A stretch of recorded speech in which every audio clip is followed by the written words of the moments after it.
सोचिए, दुनिया के सबसे ताकतवर देश अमेरिका को आज ऐसी चुनौती का सामना करना पड़ रहा है जिसने पूरी दुनिया की नींद उड़ा दी है। क्या सच में अमेरिका ईरान से हार रहा है?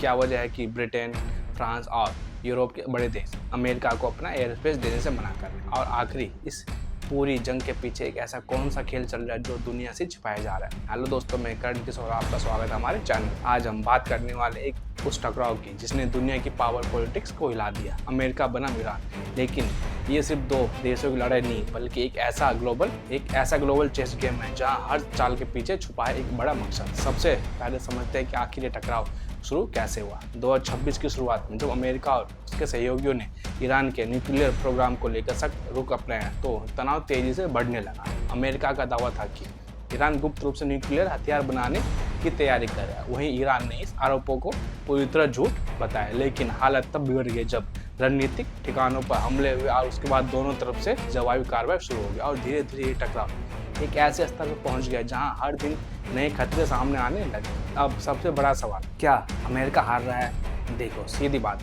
करें तो अमेरिका आज भी दुनिया की सबसे ताकतवर मिलिट्री पावर है। उसके पास एडवांस टेक्नोलॉजी है, आधुनिक हथियार और विशाल सेना है। लेकिन इस बार मामला सिर्फ ताकत का नहीं है, इस बार मामला है सपोर्ट का। और यही वो जगह है जहां अमेरिका कमजोर पड़ता हुआ नजर आ रहा है। और पहले जहां अमेरिका के साथ पूरा पश्चिमी गठबंधन खड़ा रहता था, आज वही देश दूरी बनाते हुए नजर आ रहे हैं। लेकिन ब्रिटेन, फ्रांस, जर्मनी जैसे देश इस युद्ध में खुलकर शामिल होने से बच रहे हैं। अब सवाल उठता है कि आखिर क्यों? इसका पहला कारण है स्वार्थ। हर देश अपने फायदे के हिसाब से फैसला ले रहा है। यूरोप के देश नहीं चाहते कि वो इस युद्ध में फंसकर अपनी अर्थव्यवस्था को खतरे में डाले। दूसरा कारण है कि डर, कोई भी देश खुद को खतरे में डालना नहीं चाहता। तीसरा कारण है कि राजनीतिक दबाव।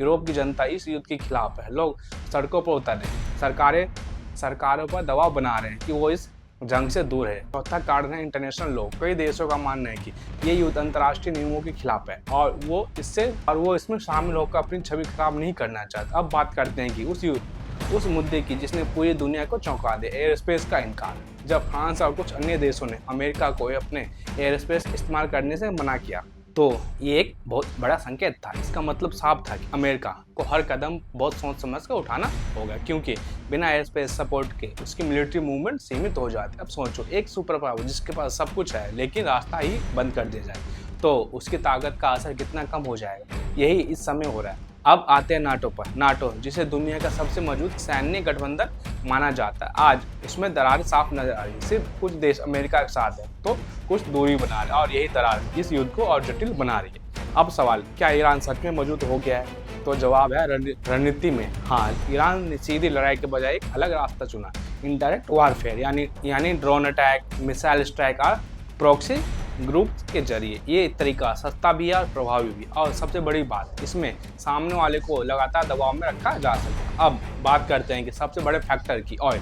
दुनिया की आधी रणनीति तेल के इर्द घूमती है और यहाँ आता है हॉर्मुज स्ट्रेट, दुनिया का सबसे अहम ऑयल रूट। अगर यहाँ तनाव बढ़ता है तो पूरी दुनिया ही अर्थव्यवस्था हिल जाती है। और अभी यही डर हर देश को सता रहा है। तेल महंगा होगा, महंगाई बढ़ेगी और इसका असर हर आम इंसान पर पड़ेगा। यूरोप के देश क्यों इस जंग से दूर रहना चाहते? क्योंकि उन्हें अपने लोगों की चिंता है, अपनी इकोनॉमी की चिंता है। अब एक और बड़ा सवाल, क्या अमेरिका इस युद्ध से बाहर निकल सकता है? संकेत तो ऐसे ही मिल रहे, लेकिन क्योंकि लंबे समय तक युद्ध लड़ना किसी भी देश के लिए आसान नहीं होता, चाहे वो कितना भी ताकतवर क्यों ना हो। तो दोस्तों, अगर आपको लगता है कि ये सिर्फ अमेरिका और ईरान की लड़ाई है तो आप गलत है। ये एक ग्लोबल पावर गेम है जहां हर देश अपने फायदे के हिसाब से चाल चल रहा है और आने वाले समय में ये तय करेगा कि दुनिया की असली ताकत किसके पास होगी। अगर आपको ये जानकारी पसंद आई हो तो वीडियो को लाइक करें, शेयर करें और चैनल को सब्सक्राइब करना बिल्कुल मत भूलिए। धन्यवाद।